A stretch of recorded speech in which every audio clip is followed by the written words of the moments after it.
지난해 6월 경기도 안산의 한 유치원에서 원화 100명 가까이가 집단 식중독에 걸린 사건이 있었죠. 어제 열린 1심 선고 재판에서 재판부는 유치원 원장에게 징역 5년의 실형을 선고했습니다. 재판부는 원장이 범죄단체처럼 사건을 은폐하려 했다며 최소한의 윤리의식마저 저버렸다 강하게 질타했는데요. 취재 기자 연결해서 조금 더 자세한 소식 들어보겠습니다. 자, 김우준 기자. 네, 사회부입니다. 네, 1심 선고에서 일단 재판부가 주요 관계자들에게 실형을 선고했죠. 네, 그렇습니다. 수원지방법원 안산지원은 어제 오후 2시 1심 선고 재판을 열었습니다. 집단 식중독 사태가 벌어진 뒤 8달 만인데요. 주요 피고인들은 유치원 원장 A씨와 영양사, 조리사였습니다. 재판부는 이들 3명 모두 실형을 선고했습니다. 원장 A씨에게는 징역 5년을, 영양사와 조리사에게는 각각 징역 2년과 2년 6개월의 실형을 선고했습니다. 재판부는 이들이 원화와 학부모들을 배신했다며 죄책이 커 엄하게 처벌할 필요가 있다고 양형 이유를 설명했습니다. 특히 원장을 꼬집어서 유치원 운영을 아이들 교육을 위해서가 아닌 돈벌이 수단으로만 생각했다며 강하게 질타했습니다. 아울러 원장 개인 이익을 추구하기 위한 탐욕으로 정작 식자재 관리는 무심했다고도 지적했습니다.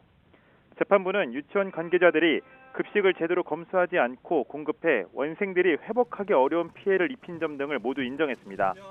다만 영양사와 조리사는 적은 임금으로 고용돼 원장 지시 때문에 범행에 가담했고 초범인 점 등을 고려했다고 덧붙였습니다.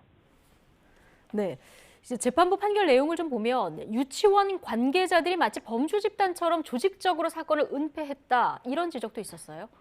네, 그렇습니다. 재판부는 이들이 정부 역학조사 과정에서 범죄 단체처럼 조직적으로 범죄를 은폐하려 했다고 판단했습니다. 사건 발생 뒤 유치원 관계자들이 정부 역학조사를 일부러 방해했다는 건데요. 이들은 문제가 된 식단 대신 새로 조리하거나 다른 날짜에 만든 보존식을 제출한 것으로 드러났습니다. 이 과정에서 허위 거래 명세서와 다른 도축검사 증명서를 제출하기도 했습니다.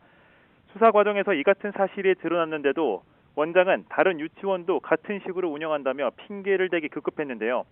이 같은 태도에 대해 재판부는 반성의 태도를 보이기는커녕 교육자로서 최소한의 윤리 의식마저 저버렸다고 비난했습니다.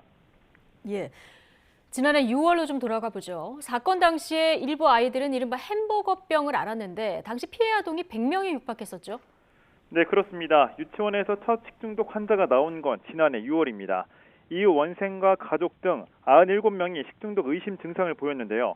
5살에서 7살 아동 수십 명이 영문도 모른 채 장출혈성 대장균에 감염됐던 겁니다. 특히 이 가운데 18명은 용혈성 요독 증후군을 앓기도 했습니다. 이른바 햄버거병이라고도 불리는 이 질환은 식중독균의 합병증으로도 알려졌는데요. 신장이 불순물을 제대로 걸러주지 못해 발생하는 질환으로 신장 기능이 크게 저하되고 심할 경우 사망까지도 이를 수 있는 병입니다. 실제로 원화 여럿이 투석 치료까지 받았습니다. 네, 어제 1심 선고 재판에 피해 아동 학부모들도 참석해서 결과를 지켜봤다고 하는데 자, 재판 지켜보고 어떤 말씀들을 하셨습니까? 네, 그렇습니다. 선고가 내려진 법정에는 피해 학부모들이 직접 참석했습니다. 주요 관계자들이 실형을 선고받는 걸 본 학부모들은 재판부가 검찰이 구형한 형량을 감형 없이 인정해 다행이라면서도 다시는 이런 일이 생기지 않길 바란다고 덧붙이기도 했습니다. 아이들은 자기의 사유재산을 불리는데 수단이 됐다는 것 자체가 정말 다시는 이런 일이 일어나지 않았으면 좋겠어요. 앞서 열린 결심 공판에서 검찰은 원장에게 징역 5년을 구형했습니다.